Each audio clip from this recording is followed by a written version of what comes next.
It's the SKOR North Twins Show. Baseball. SKOR North Twins Show. It's a Trevor Plouffe Tuesday where for the first time all season, we don't have to rip the Twins. It's a celebratory episode. Always are so negative on this Twin Show, Mackie Judd. We got to bring down Trevor with your angst. No. I always said, Trev, don't let the Twins get hot. I've been saying that all season. Now they've won 6 of 7, 5 of 6, whatever it's been. Twins are hot, baby. Let's go. We knew like that homestand and those two teams in particular might be the recipe for, a little bit of a hot streak. And surely it looks that way. And, look, it's one game into the Guardians series, but that was a butt whooping. That was pretty impressive. And our guy, Edouard Julien, Judd's guy, Edouard Julien, setting the tone right off the bat with something special last night. Right. You guys all gave up. All of you gave up on Edouard Julien. Yeah. Hey, before we talk more about and apologize to Edouard Julien, let's say hello to Dennis Kirk. He's not a Twins player, but DennisKirk.com is here for riding season. Over 185,000 parts, apparel, accessories for motorcycles, ATVs, UTVs, dirt bikes. Maybe because TC Bear rides that little ATV around the stadium, right? Whatever that thing is. I'm sure he probably goes to DennisKirk.com and when he orders before 6 p.m. Central Time, those items are shipped the same day and free shipping on orders over $89 plus lifetime returns. So you can check them out, DennisKirk.com, for all of your riding parts, apparel, and accessories, et cetera, et cetera. Baseball. All right, Trev. We've been ripping the team for the better part of the last month, but they go in and take care of business against some pretty bad teams. I guess, has it been the offense for you that's been the most impressive over these last week or so? What has kind of stood out to you that you finally say, oh, finally, this is what this team has been supposed to be doing all along? I think it's both the offense and the pitching staff, and the pitching staff has looked great as well. So, I think there are times in a season where you almost forget what winning feels like, or like you don't have that confidence that we can win this series, or like we can win a tough ball game. And then we always say like winning is a cure for everything. And sometimes you just like either got to face teams that stink or find a way to just get on a little bit of a roll. And that's kind of what we've seen here. And it can be really contagious. It really can be like, they have guys that have been there and have won before on the roster like this. I don't think hope was ever completely lost since we were decently early on in the season. And we had last year to look back on. Where we're in a similar situation. So yeah, I mean, it's all around been better baseball play. And then you can now look forward to, look, you got Lopez back. You can look forward to like Royce Lewis is coming back. And, although we've lost some pretty dang good players, like Wallner doesn't seem like he's coming back anytime soon. And Keachall's probably going to have to, I had a fractured forearm and it sucks. I have a plate in it. So I don't know if they're going to do that with him or not, but I just think the vibes, winning helps that a lot, and the vibes are obviously so much better right now around the clubhouse. Correa too, right? Two for 4 last night. It doesn't sound like much, but he's actually up to 222, which was, I think the last time that we talked to you was like at 170 or something. So like you are starting to get some of the pieces that are imperative. I told a Phil and Dex yesterday, I think the one place where the start leaves you though is there's not a lot of room for error or injuries, which you can't control, right? Like you need Correa. Once Royce gets back, he needs to stay back. Buxton, to me, I mean, it's been fantastic. But like that's the thing, is not like you don't have a lot of room now for ordinary in-season things. So it's going to be continuing to try to play well, but also some luck that is going to have to sustain itself. And unfortunately, with the Keachall thing, it was just the opposite. Yeah, I mean, imagine like you could name so many pitchers who you'd think you'd break a forearm with. Kyle Hendricks probably is the last person on the 89 mile an hour. I mean, it's still pretty fast, for a ball to hit you, but yeah, it's crazy how that happened. We always talk about, can this team just be on the field together? Can Buxton, Correa, and Royce Lewis all be on the field at the same time together? There was a crazy stat, I would think, last year where it was like only 17 games they've ever played together. That was when Royce first came back against the Yankees, I believe. So, like, that's something that every team has to deal with, but it does seem like it's affected the Twins more so because Like, these are their guys. Like, you have to have your guys on the field. Like, you can mess around and get some auxiliary pieces hurt from time to time, but if your main cogs in your offense are out, especially a guy like a Royce Lewis, who just, man, like, I know like last season didn't end the way he wanted it to, but you know what kind of player he is. Like, if they can get through this road series, 500, maybe a little bit above, and then come back, play against Baltimore, who's like obviously struggling as well, and they're decimated by injuries, and Royce comes back, like, dude, 500 is like well within reach, and then you get there and things can just start to take off. Yeah. I have a totally random question that Jonah Bride had a bunch of hits last night, and I've had a fascination throughout my life watching baseball with guys who dominate the minor leagues in some fashion. Like 15 years ago, I was banging the table for Anthony Slamma, man. Like, look at this dude. He's striking everybody out and every level of the minor leagues. He's got like a 13 K per 9 rate, and just got to give this dude a chance. I remember Terry Ryan pulled me aside one time. He's like, you got to stop with that, dude. Like, he's like, I don't know why he dominates minors, but you got to stop. Jonah Bride, who's 29 years old, has a career minor league on base percentage of 400. Every level of professional ball up until the big leagues. This dude he gets on base almost half the time. I'm glad to see him get 3 hits last night in that game. But can you explain that when guys dominate, not just like pretty good player in the minor leagues, but literally get on base at a 40% clip or have 13 strikeouts per 9 as a pitcher, and they'd be considered quad A players? Why and how is that? It's the level of competition obviously is different. You can say what you want about AA being the best league, AAA. It's one step away. Like, it's completely different. And for me, it's the consistency factor. I always liken it to the tide. Like, the tide's coming, whether you are ready for it or not. Like, it's an onslaught of, okay, we'll speak for hitters specifically. I don't know if I've given this story before or not, but Floyd Rayford was our hitting coach in AA, or maybe it was AAA, and we were Sugar Bear? Sugar Bear, yeah, Sugar Bear, Floyd Rayford. Love Wow. me some Sugar Bear. He was hilarious. So we're playing, I believe it was in Pawtucket, and we're getting just like no hit by a pitcher, and he's in the dugout and he's kicking the trash can, and he's moping, and he's like just like cursing under his breath. And I'm like, we've been like playing pretty good. And I was like, Floyd, like, what are you doing, dude? I'm like, this guy's like one of the best pitchers in the league, dude. Like, like he's like, sometimes you just got to tip your cap. And he goes, Plofy, he goes, what kind of pitcher do you think this guy's going to be in the big leagues? You think he's going to be an ace? And I said, no. He goes, this motherfucker is going to be a 5th starter. If you guys can't hit him, you need to pack your shit up and go home. You're never going to make it.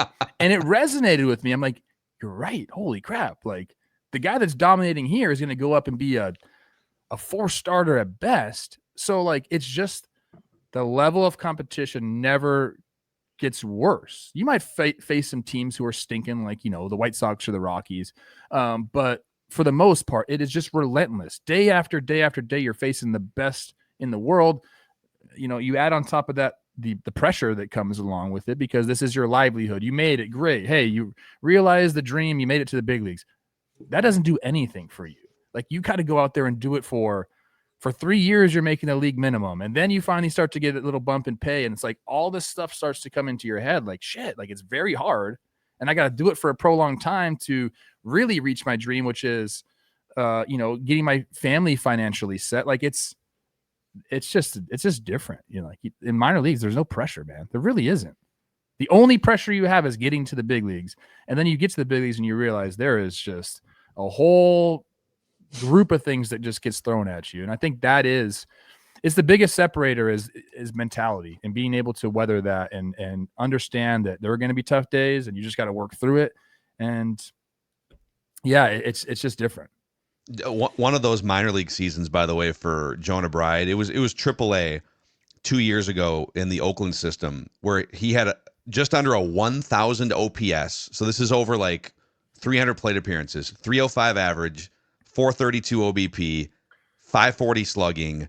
He had a bajillion extra base hits in 73 games, but it was the Pacific Coast League, And isn't that notorious for being super hitter friendly and various altitudes and things like that? It is. I never played in it, but You got the crappy like East Coast I was rainy, IL. Yeah. There's really no great minor league setup. I was looking at his stats the other day because you mentioned yesterday on our group chat, which Judd, you're in on it now. Thank God. Yeah. Oh, it's no. It's been Electric. it's been awesome. Thank I can't God. believe how much I've learned in the past weeks. You mentioned his career 400 OBP. So I was just looking at his stats. He's a change of scenery guy, which means to me like when he feels like there's added pressure and like he needs to get it going, he does really well. Okay, if you look at he was with Oakland 2022, 2023, 548, 490 OPS. Then he gets traded to Miami, and that lights a fire under you. You're kind of scared. You're in a new habitat, if you will. 818 OPS through 71 games. Okay, then this year he was 4 for 40 in Miami. That's not good. It's 100 batting average for people that can't do the math. Then he comes to the Twins. Hey, change of scenery. I got to figure some stuff out. He's hitting 500. So, maybe they just need to dangle something in front of him. Like, hey, we're going to send you down unless you get some knocks. I don't know. Every 2 weeks they got to bring him in. Little come to Jesus meeting. I love this idea. I love this one. That's my favorite thing. Threaten people. We need more of that. Mickey Gasper tore up the minors when he was with Boston and was in New York, right? I mean, he's a career 317 hitter at AAA. I mean, he has an OPS of 950, and he comes up here and he scuffles. He goes down to St. Paul. Now he's back here because of necessity, because of roster injuries, and has looked a little bit better in the last few weeks. But even on Keachall, which obviously is just a huge bummer because he came up here and just dude was 21, 22 years old and is just stealing bags. And he's hitting third in a lineup that has Buxton and Correa in it. I mean, like you talk about pressure, but he looks like he's a big leaguer the entire time. And I had a conversation with Rocco last week just about how insane it is for a guy to step in and just be okay and deliver with that pressure. Because it is hard, especially with guys like Keachall or Brooks Lee or Royce, who are highly regarded top prospects, and you may have figured out and had a 415 OBP in the minors, but this can be a completely different game. And that's what I think is so like just a buzzkill with Keachall's injury, because he was fun to watch and was a huge spark plug for them for turning some things around.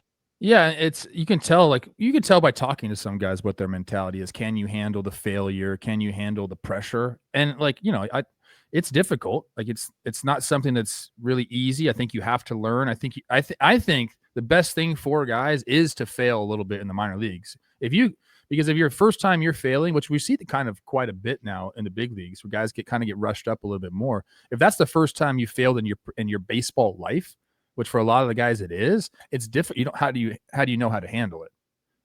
Like you've been the best player since you were little. You went to a D1 college and dominated. You got drafted. You went to the minor leagues, dominated. Then you get to the big leagues, and it's like, oh shit, I suck. I'm not good enough. You haven't learned how to deal with that. And I think that's you can tell certain guys are okay with it. Keachall, like it's really, really tough, because if you look around the big leagues right now, the teams that are, playing the best baseball and have these lineups that I love, you could like the Cubs, the Diamondbacks, like they figured out with this new game, like speed plays, like speed is just as important as slug. We got to the point where we're so caught up on slug and extra base hits, and that's how you score the most runs. It's like, well, speed and pressure on a defense is paramount in today's game, and that's the element that he brought. And it's like, that's why we love Willie Castro so much too. And it's like, if you had a guy like that in the roster, and for him to, he's going to be out for quite some time. It sucks, but it's nice to see that, he's in the organization and he can be a difference maker. That's a big positive for the Twins. This question might sound odd on Keachall, but among the things that are disappointing, in my opinion, is this too. And Julien went through this as well, because he obviously came up and made an impact. I'm a little disappointed too, because we're not going to see the adjustments to the adjustments. Like it's going to slow that process. And to your point about failing, I think what we find sometimes is guys can get up to the bigs, have immediate success, but then scouting is so advanced now and so good that pitchers and teams adjust to them. And then I think the key thing in pro sports is, can you adjust back? So I'm a little disappointed we're not going to see that play out quicker, because I think that not only is important to see from a physical ability, Plouffe, but also a mental one of how do you take it when they adjust to you, inevitably usually slow you down, and now you've got to counter that. So I'm disappointed that we're not going to get that to play out for months, probably at this point. Yeah, I mean that's the biggest thing. It doesn't just happen once. It Right. doesn't. The league doesn't adjust to you, then you adjust back, and then you just win the game. It's like, okay, then they adjust again, and it's constant, and it can be overwhelming at times. And a lot of, I mean, some of the best advice is, hey, go back to like what feels comfortable to you. Eventually, like it's just like a full circle type thing. Yeah, it's the scouting is so good, and they have it all throughout the minor leagues now too. They have all this the metrics and the data, and like every game is recorded. Like so they can have advanced reports on you when you first get up, but again, it's just a little different. Some guys demand respect right away. Most guys come up and they're like, let's challenge this guy, see what you can do. Mm-hmm. Julian, I'm happy he's getting more of a leash. I think he can really do it. He's one of those guys who I don't think failed until the big leagues and had Correct. a great first year. And then like the failure comes and it's like, oh, you feel like I forgot how to play baseball overnight. And that's not the case. It's like, you got to make an adjustment. And it's, I want him to get going. I want him to be the guy. Cause when he first came up, you hear a lot about what he brings to the table and the kind of hitter he can be. And I still truly do believe that he can be that guy. He does have to make a few mechanical adjustments. He does have to, maybe work on the mental side a little bit. But when I talk to him, I think he does have the mental capacity to be a dog in the big leagues and not care. Like, I think he is one of those guys.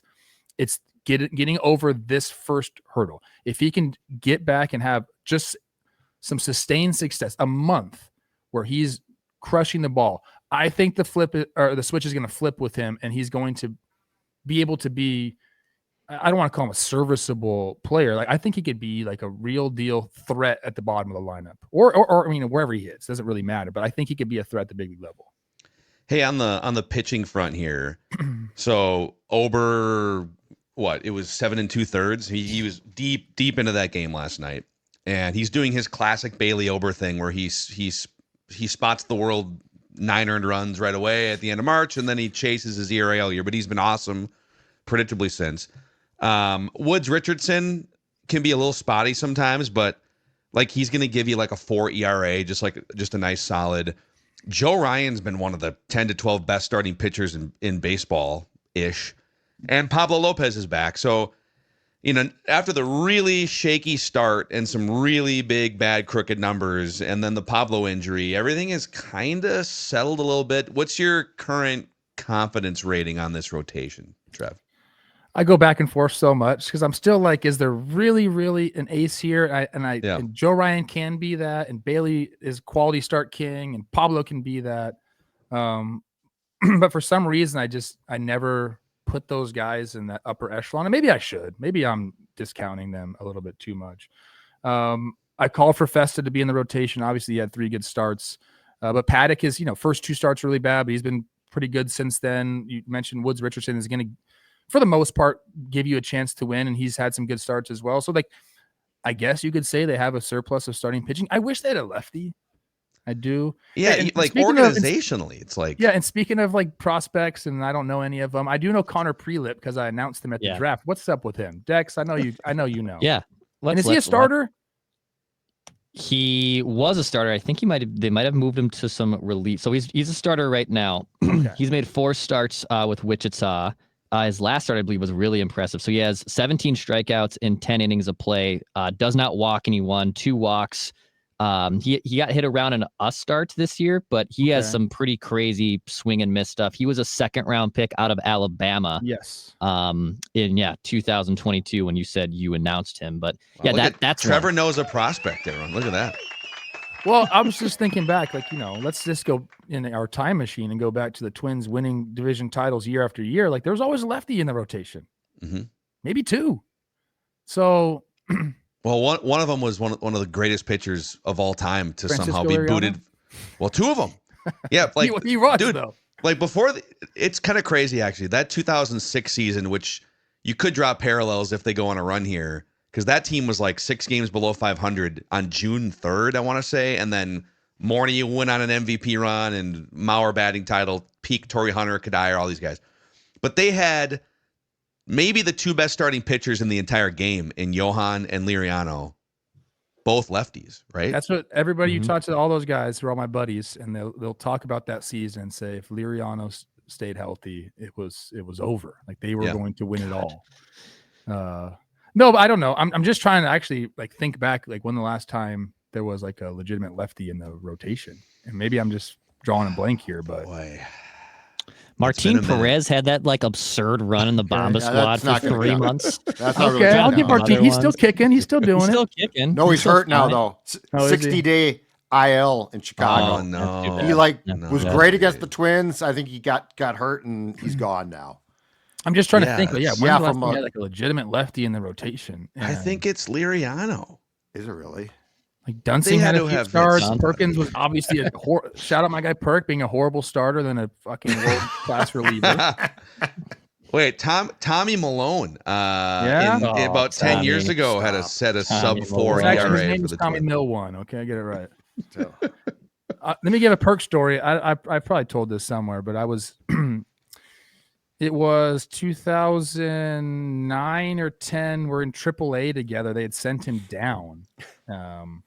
And I believe this was a time where like, you're not going to be a starter anymore. And we're in his truck in Rochester and he's talking to his wife on speakerphone. And she's kind of like freaking out. Like, hey, like, what does this mean? Like, what's going on? And he goes, honey, I'm a lefty who throws over 90. We're going to be good. Yep. And sure as hell, he makes it back up and just becomes a dominant reliever. And Yeah. That's hilarious. Alicia. That is well, and that he is not a southpaw, but that is where Louis Varland, I think, has finally learned though. There's value in being in the bullpen because you can either be going back and forth between St. Paul and Target Field, or you can stay here permanently and it took him until now, I think, to Plofy to be comfortable with this idea, but it clearly was the right one. I called Louis Varling being maybe the team MVP. What did I say? Whatever we did. Was it breakout or something? Breakout player or something. Something like that. I said Louis in the bullpen's great. He has that mentality. It Correct. makes sense. And he's been doing great. Yeah. Yeah. Nasty knuckle curve this year.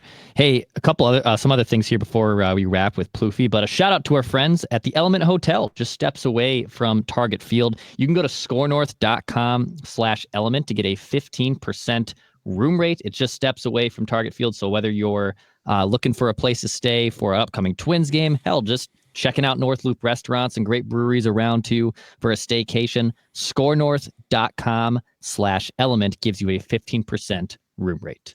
I'll follow up with another perk related story and a lefty that we forgot about here in just a second. But hey, we're looking to raise some awareness for an important cause. Suicide affects the construction industry more than many other pockets of the country, and we can all play a part in saving lives and make a difference for those who build our communities by hiking on Saturday, May 31st at Legends Crossings at Vikings Lakes in Eagan. You can help spread awareness and understanding and send the message that help is available and raise funds for the American Foundation for Suicide Prevention. Join the Construction Hike for Hope by visiting afsp.org/MN Construction. Baseball. So, I don't know. It was like 7 years ago. This is kind of toward the end of the 1500 ESPN radio run for Judd and I before we went all in a year or two later on podcast and we launched SKOR North.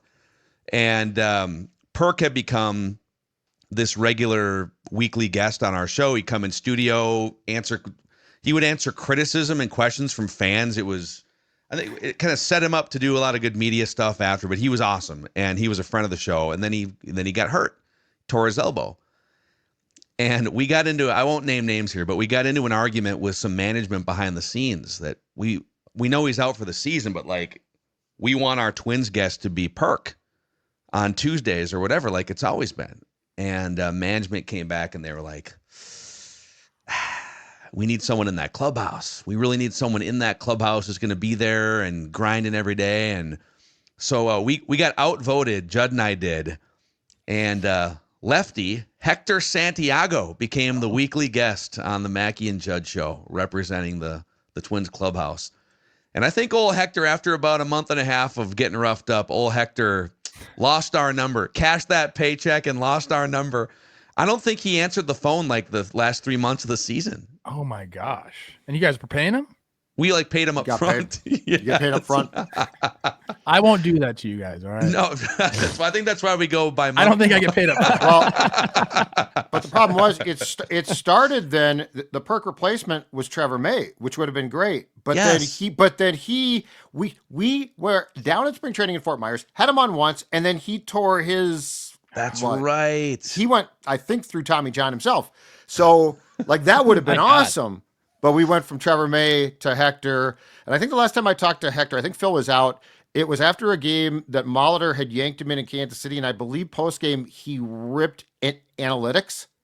Yeah. And basically said these things are stupid. And so I, of course, tried to ask him a bunch of questions about that. And then I think he did not, for the rest of the season, pick up his phone after that. Yeah. It probably worked out well for all parties, though. And he's not in media. He's not. Trevor May's great. No. Check his stuff out Trevor, if you haven't. Yeah. He's Trevor May. He does some really fun stuff. He's like he's one of the only pitchers I truly respect in this game. Wow. Coach Plouffe, I got one more question for you. Okay. When Royce Lewis returns, which he might be back as early as the next homestand, so not this road trip. When he returns, what do you do lineup construction wise, and who becomes your DH? Because all due respect, the fact is they are trying to run through DHs right now that aren't probably your optimum guy to be DHing. The question is, does he come back and just DH? Well, no. The question is, who do you put at third? Who do you put at second? Who do you DH? I kind of want him playing third base. Okay. So I guess I would go. I guess I would go Royce third, Carlos short, Brooks second. Sure. Probably. Right? Julien? That's how it's gonna go. And then you kind of have to find a place. Like hopefully, hey, maybe this week Julien just keeps it going, and it's a good problem to have. Like, where are you gonna put him? Yeah. Mm-hmm. But you can do it. The Mets are in a similar situation where they just put Jeff McNeil in center field because they think it's gonna make their lineup better. And Luis Acuna Jr. is at second base, and they're like, hey, like if you want to play, this is where you go. I mean, sometimes you have to make decisions like that, but I think I wouldn't. You know what the Twins are going to do. They're going to put him on DH like a lot because they feel like that's like easier on the body when I don't really think it is.